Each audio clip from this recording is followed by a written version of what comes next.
Este é mais um episódio do Sales Heroes Podcast, levando superpoderes aos profissionais de vendas.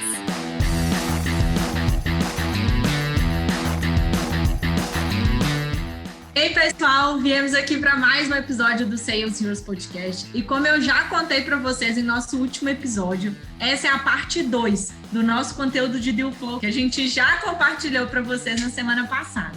Eu trouxe novamente o Luiz, o nosso head de vendas aqui do RIV, para contar para vocês como que você pode controlar melhor o seu Deal Flow. Então agora, eu não quero mais que você só faça os cálculos, mas que você consiga controlar melhor e usar desses cálculos dentro da sua operação. Seja muito bem-vindo, Luiz. Lari, um prazer estar aqui de novo. Uma honra para mim poder fazer parte desse podcast incrível aqui, mais uma vez. E espero poder agregar ainda mais com o pessoal e trazer alguns conceitos um pouco mais na prática e condizentes com a realidade, né? Perfeito. E eu quero começar exatamente com essa pergunta. Se a gente está falando de um controle maior, por conta da diferença, né, do que a gente vê dos números para a realidade, por que existe tanto essa diferença, já que eu uso os números do meu processo para construir meu deal flow? Perfeito. Lara, a gente precisa entender que o deal flow ele parte de um pressuposto básico, que é a média das conversões, a média esperada do volume que você precisa ter. E, na realidade, isso tende a não ser tão próximo. Às vezes, é claro, vai bater exatamente o volume e a conversão que você planejou lá no seu deal flow, só que tem fatores que podem levar a uma taxa de conversão maior, menor, ou se não, um volume maior e menor também. E essa diferença é o que vai fazer com que o vendedor ou o SDR batam a meta ou não. Porque se vier uma variação positiva, excelente, mas se vier uma negativa, poxa, a gente tem que saber como trabalhar. E eu acredito que esse nosso conteúdo de hoje vai ser bem focado em como fazer para garantir que, poxa, você não vai sofrer tanto com essas variações negativas e vai só aproveitar quando elas forem positivas, né? E falando exatamente dessa variação, eu fico um pouco na dúvida de qual que vai ser, então, a frequência adequada para eu poder fazer esse cálculo do meu deal flow. Lari, não existe uma frequência padrão e que vai ser possível de ser aplicada em qualquer e todo processo de vendas. Isso parte basicamente de uma necessidade e, claro, com uma determinada frequência pré-estabelecida. Então, você pode fazer isso mensalmente, você pode fazer isso trimestralmente, você pode fazer isso semanalmente, diariamente. E no mundo ideal, a gente consegue fazer isso instantaneamente. Então, tudo que acontece aparece ali ao vivo para que você tenha clareza de como que está o seu deal flow. O Review hoje, como plataforma, ele já começa a dar essa visibilidade, já tem uma parte lá de analytics que permite você enxergar o deal flow da forma com que ele está naquele exato momento. Só que a gente tem que entender também, né, Lari? Ficar olhando para o deal flow a cada segundo não te permite coletar o tanto que você precisa de amostra para tomar as decisões, que é um dos objetivos do deal flow. Então, olhar para ele a todo instante não é bom, nunca olhar para ele também é uma opção ruim. O ideal seria encontrar um meio termo ali para ou trazer algum evento, então sempre que acontecer uma venda-chave, ou que finalizar um ciclo, igual um trimestre, uma semana, um mês, você para, olha para aqueles dados e já se planeja para o próximo período de tempo. Perfeito. E agora, entrando no controle, eu sempre falo que existem os dois lados da moeda. E em vendas não é diferente, né? Eu queria entender de você qual que é a diferença do controle que um SDR e um Account Executive precisa ter para o controle do gestor olhando para o seu deal flow. Perfeito. A gente até falou um pouco disso no episódio anterior. Para um SDR e um Account Executive, existem duas formas básicas de eles aumentarem o resultado, ou crescendo em volume, ou aumentando a conversão. A conversão, igual a gente comentou, é uma habilidade que a gente tende a desenvolver a médio e longo prazo. E para isso, do lado do SDR, do Account Executive, vai ser pensando em conteúdo, em treinamentos que ele vai poder participar para evoluir naquilo que ele encontrou que é um gargalo. O meu problema é que eu converso, faço muitas calls, mas eu não marco tanto DBAs, ou que eu envio várias propostas, mas o pessoal costuma não me responder, então preciso fechar a porta melhor. Esse tipo de treinamento é algo que, por exemplo, a gente tem dentro do Riv Academy a possibilidade que faz com que até o SDR ou o vendedor não dependam de o gestor fornecer essas informações. Fica na mão dele. E isso, de novo, bate naquele objetivo do Deal Flow, controle. Você controlar a sua evolução. No que diz respeito a volume, aí a gente já tem uma diferença entre operações. Por quê? O princípio básico que todo SDR ou Account Exec precisa ter em mente é que ele precisa sempre manter o funil dele mais cheio do que realmente ele tem que ter tempo para conversar com essas pessoas. Então, a ideia é a seguinte: você precisa ter mais pessoas para ver do que você tem de tempo para ver elas. Por que que você precisa ter isso? Porque você precisa criar gordura dentro do seu processo. SDR, vendedor, todo mundo já viveu a porcaria que é de chegar no final do mês e você não bater meta para um detalhe ou outro, porque alguém não virou, algo que você estava esperando não deu certo. E não tem sensação pior do que isso.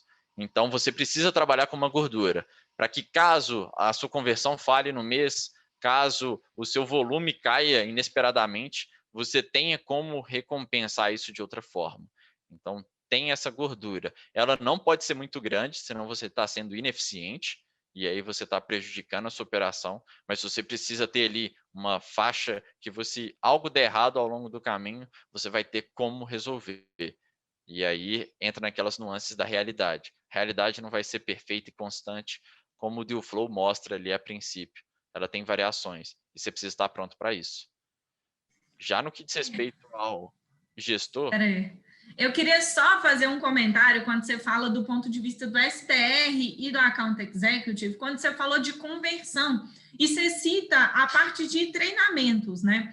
Eu acho que quando eu vejo essa necessidade, e muitas vezes, né, o treinamento visto como algo pontual, eu associo muito isso a dois principais pontos lá do framework, o MTSP, que a gente fala muito sobre ele aqui no Riv, que seria o discurso e a técnica. Eu acho que se a gente quer aumentar a conversão, tirando aí o processo, que a gente precisa de ter ele bem consolidado, tirando todo o trabalho de coaching, one-on-one, e acompanhamento do profissional que a gente vai fazer para garantir o mindset, olhando para a técnica e para discurso, são os dois principais elementos que, assim, o gestor não vai fazer para o SDR, não vai fazer para o Account Executive. Claro que ele pode direcionar, mas são coisas muito mais direcionadas para o próprio profissional conseguir controlar. E esse controle, ele vem muito da construção de um hábito que a gente pode chamar ele de um processo contínuo de treinamento, sim. Então, o próprio vendedor, ele tem que conseguir se controlar muito bem para que ele esteja em uma constante evolução. E que evolução que eu quero que ele esteja? Ele está atualizado com as técnicas, ele está parando para ouvir as calls que ele mesmo faz para ver se ele deixou algum elemento para trás ou se ele usou uma técnica que poderia ter sido mais bem explorada, ou até mesmo se o discurso que ele está utilizando, ele está conseguindo engajar o lead do outro lado, ou se está alinhado com aquilo, porque com aquilo que você oferece, muitas vezes, se a gente não faz esse treinamento contínuo, né, e a gente acompanha, na verdade, a gente busca por essa evolução, a gente pode acabar, né, fazendo por fazer e não se atentando a esses detalhes que são muito importantes, porque só assim você vai conseguir melhorar sua taxa de conversão, melhorando a experiência do lead, tendo um processo bem construído, claro, né, para a gente conseguir ter, do ponto de vista do SDR e do Account Executive, esse controle do Deal Flow. Porque, assim, você não pode ir lá e digitar um novo número,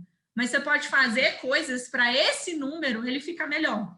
Então, eu acho que isso é muito importante e eu também não poderia deixar de citar. É um hábito que você, vendedor, tem que criar. Você pode fazer isso sozinho? Pode. O que mais tem hoje no mercado é muito conteúdo bom em vendas. A gente tem lá no blog do Riv uma porção de conteúdos, mas a gente ainda quer ir além, porque a gente sabe que hábito é uma coisa difícil. Por mais que a gente já tenha construído, a gente precisa fazer daquele horário de treinamento uma obrigação, do tipo, eu não posso sair daqui se eu não consumir esse conteúdo. E é exatamente por isso que a gente tem o River Academy, para te ajudar, né, para ajudar esse vendedor a garantir que ele está controlando melhor essas variáveis para ele bater lá no aumento da taxa de conversão dele. E assim, gente, não é uma coisa que acontece de uma hora para outra. Não é, a taxa de conversão não vai aumentar se eu estudar mais hoje e fazer uma única exclusiva call amanhã. Então, é um processo contínuo que eu acho muito importante da gente citar aqui. Perfeito. Quanto mais você que é SDR, vendedor, tiver controle sobre a sua evolução ao longo do tempo, menos a deriva você vai ficar. Então, você vai ser aquela pessoa que vai remar o barco e não vai ser aquela que vai depender de para onde o vento está soprando. Exatamente isso. Agora eu vou deixar você contar o lado do gestor. Perfeito. Falando de gestão, e aí o desafio já é um pouco diferente, né? Igual você comentou que para o vendedor e o SDR tem a parte de conversão que vem de coaching, de treinamentos, de roleplay. Isso tudo é o gestor que tem que fomentar e ele precisa saber muito bem onde e por que ele precisa agir. Então, o que tocar em cada one-on-one, como fazer os roleplays, eles vão ser focados em quê, vão ser para qual objetivo. E, poxa, esse tipo de treinamento e até mesmo treinamentos mais teóricos, digamos assim, de alguns fundamentos, algumas técnicas, o gestor consegue visualizar e entender, opa, meu time, eu vejo que várias pessoas elas estão com dificuldade em conectar, então vamos gerar um rapport ali no início, que isso vai facilitar para que as pessoas possam realmente manter essa conexão ao longo do processo, e aí ele pode dar um treinamento pontual. Para que ele tenha essa visualização, Lari, é preciso que ele saiba exatamente o que está acontecendo no processo. O Dealflow vai poder contar um pouquinho para ele e ele vai poder aprofundar um pouco mais nisso. E aí entra as questões de adentrar no processo. Então, entender ali como que está as ligações, como que estão os volumes, como que estão os contatos via LinkedIn, WhatsApp, o que tem sido feito lá dentro. E o gestor ele trabalha numa lógica diferente do SDR do vendedor. Enquanto o SDR e o vendedor buscam apenas a sua evolução, o gestor tem que pensar na evolução média entre as pessoas ali, porque ele quer que cada vez mais a média seja elevada do time e não focado ou só no ponto pior ou no melhor ponto. Isso no que diz respeito à conversão, né? A gente tem o outro lado da moeda, igual você comentou muito bem, que é a parte de volume. E aí saber lidar com esse gestor, garantir que, em primeiro ponto, o time dele vai trabalhar com o volume necessário, com aquela camada de gordura que a gente comentou logo um tempinho atrás. E além dessa gordura e desse volume, o gestor precisa garantir que está todo mundo executando o processo da forma correta. Por vezes, o volume vai chegar num teto, onde o vendedor ele não consegue aumentar mais, chegou no limite operacional dele. E aí cabe ao gestor avaliar se esse limite operacional ele pode ser alterado. Como que a gente faz isso, Lari? Poxa, eu vou pensar aqui no caso de um SDR do meu time, que ele trabalha com alguns contatos e ele tem uma cadência com 8 touchpoints. A gente já viu no report que as cadências no Crack the Sales do ano passado, elas precisam ter uns 13 touchpoints para ter uma taxa de conversão maior. Vamos supor que eu tenho uma lista bem quente, que veio de phishing ou de inbound, e eu sei que eu posso fazer menos follow-ups, mas eu não vou perder conversão. E aí eu vou olhar para a minha estrutura de cadência, eu tenho 8 follow-ups ali, e eu vejo que, por exemplo, o 6º follow-up, ele não tem gerado conversão. É uma tarefa de ligação que as pessoas normalmente não atendem e não tem nenhum feedback. Poxa, se eu como gestor visualizo isso, eu posso retirar essa tarefa de ligação do fluxo que o meu SDR está executando. Ele vai conseguir aumentar um pouco o volume ali, justamente porque ele vai ter menos tarefas para fazer com cada lead, e isso vai permitir com que o limite operacional dele cresça. Pouco, sim, mas é de pouco em pouco que a gente consegue evoluir a operação como um todo. Isso é para um fluxo, a gente tem o time todo rodando fluxos a todo instante. Então, é sempre bom que o gestor olhe para isso, entenda por que a cadência está dando certo, onde que ela está dando e o que pode ser alterado. De novo, falamos de teste controlado. Exatamente. E eu acho que uma coisa legal da gente comentar aqui também, Luiz, é que assim, não adianta só aumentar o volume se a gente não está conseguindo dar atendimento para esse volume alto. Então, por exemplo, o que você sugere que a gente pode fazer para, se eu estou mandando muito lead para o meu SDR, mas ele está cheio de tarefa em atraso, o que eu posso fazer para tentar controlar melhor isso? Mas, ao mesmo tempo, eu sei que ele precisa desse volume, mas ele não está conseguindo executar aquele tanto de tarefas, e se eu colocar mais leads, só vai ter mais tarefa, e vai ficar alguém com tarefa vai ficar alguém, né, perdão, sem receber um atendimento naquele determinado momento. O que a gente faz? Perfeito. Isto é um desafio, inclusive, que eu tenho passado recentemente com os meus SDRs, que a gente tem brincado um pouco de trabalhar com esses limites operacionais, e, poxa, tem algumas pessoas que realmente acumulam tarefas. E aí cabe ao gestor sentar com essa pessoa e entender o que está acontecendo. Poxa, é o volume que está alto? Porque pode ser que o SDR teve uma conversão boa já com aqueles primeiros contatos, e quando um SDR tem conversão boa, ele reduz o número de tarefas que ele pode fazer. Ao invés de ele tentar ligar e gastar 1 minuto numa ligação que ninguém atende, ele gastou 15, 20, meia hora, não sei, depende do processo, com uma ligação de que alguém atendeu. Isso não é negativo, isso é positivo. Se for esse o caso, poxa, ele está com vários leads na mão que não estão sendo trabalhados, e aí cabe a mim esperar, segurar um pouco esse volume, porque eu sei que ele está tendo conversão. Tem a outra opção, que é eu olhar para o funil dele e ele me falar que está executando tudo, que as tarefas estão realmente além do que ele consegue fazer. E aí esse é um ponto muito sensível, Lari, que a gente precisa entender quantas tarefas que um SDR consegue fazer de qualidade. Vai depender do seu fluxo e, novamente, vai depender da expertise daquele SDR em executar. Eu, quando cheguei aqui, mandar e-mail para mim, gastava ali um belo de um tempo até eu conseguir personalizar ele. Hoje eu já consigo personalizar com muito mais facilidade, menos tempo. Então, tem que saber até quando que um SDR consegue ir, mas se o volume estiver realmente alto e ele não conseguir lidar com essa taxa de conversão, ele está com uma taxa de conversão baixa, muitas tarefas acumuladas e eu quero colocar mais lead, não faz sentido. Eu estou deixando dinheiro na mesa, eu estou queimando lead, parte do meu mercado que eu estou deixando para trás. E aí eu tenho duas alternativas. Ou eu faço uma priorização de listas e falo, cara, eu quero que você trabalhe com esse lead primeiro, e vamos deixar o resto para depois. Leads de inbound são leads claros que a gente precisa trabalhar com eles antes, porque senão o engajamento cai ao longo do tempo. Ou senão eu posso trabalhar com, ao invés de mudar a lista, aumentar o limite operacional dele. A gente volta no primeiro ponto. Fazer com que ele consiga executar, passar algum hack, alguma dica que vai fazer sentido para ele. Uhum.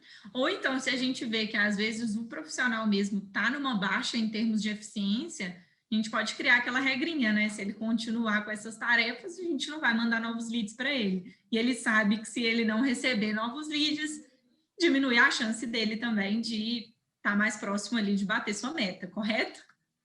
Claro. O alinhamento entre o gestor e o SDR tem que seguir essa linha. Se você mostra muito claro o que o SDR, o vendedor, precisa fazer para ele bater meta, se ele não executa, o alinhamento está feito já. Então, a gente não precisa se preocupar. E, realmente, não faz sentido colocar mais leads na mão de alguém que não consegue trabalhar com o volume que ele já tem. Isso é desperdício da forma mais clara. Dá até para a gente levar isso para valores, mas não vamos chegar agora, não.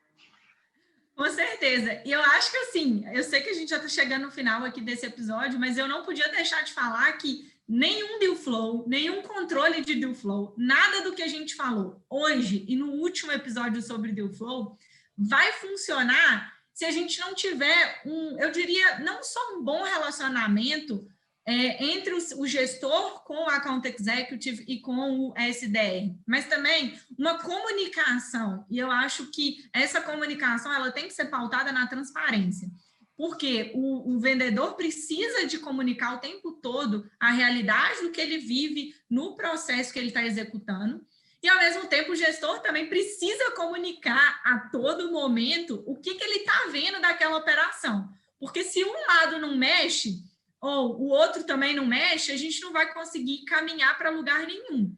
Então, a gente vai continuar o quê? Tendo números lá no Deal Flow que muitas vezes não mostram a realidade e que muitas vezes também não vão ser melhorados. Então, eu acho que, assim, nada disso vai funcionar se a gente não tiver bem alinhado essas peças aí da nossa área de vendas, né, Luiz? E é um grande desafio agora que nós estamos de home office, né? Então, muitas pessoas trabalhando no modelo remoto, a comunicação ela precisa e ela é um pilar para que a gente tenha esse controle fácil e claro, porque é ela que vai permitir que a gente tenha e toma ações num prazo menor, né? Ninguém gosta de chegar no final do mês e falar, eu não bati meta esse mês, o que eu posso fazer para o mês seguinte? Pô, você já perdeu um mês ali. Então, que a gente chegue na primeira semana já sabendo o que a gente pode corrigir ali no nosso trajeto para a gente conseguir bater meta no final do mês e não correr esse risco. Total. Mais uma vez, a importância dos one-on-ones, das conversas frequentes. Às vezes, o home office acaba exigindo um daily, né, ao invés de um weekly, para você conseguir ter esses momentos. Mas acho que tudo isso vai de cada empresa, de cada mercado e de cada estilo de gestão e de trabalho mesmo de cada profissional. Mas queria te agradecer muito, viu, Luiz? Foi ótimo, eu tenho certeza que todo mundo vai sair daqui já conhecendo muito sobre o que fazer com esse deal flow e por onde começar para a gente poder não só olhar para esses números, né? Mas poder fazer eles realmente virarem resultado para a gente em termos de vendas. Obrigada, Luiz. Lari, eu que te agradeço, espero ter ajudado o pessoal aí a montar um processinho um pouco mais previsível e que vai gerar bons resultados e, claro, sempre trazendo poder para os vendedores e que a gente sempre tratando de pessoas é o que vai fazer a diferença em vendas. Com certeza. E se às vezes você está passando por alguma situação que eu e o Luiz não citamos nada que te ajude a melhorar, compartilha com a gente lá na comunidade, conta o que você está vivendo. Acho que aqui também entra outra questão da comunicação. Se a gente não conversar, a gente vai dificilmente conseguir unir aí a experiência de cada profissional para tomar uma decisão melhor também. Então, conta pra gente lá. É isso. Um abraço, Luiz. Um abraço, lá. Valeu.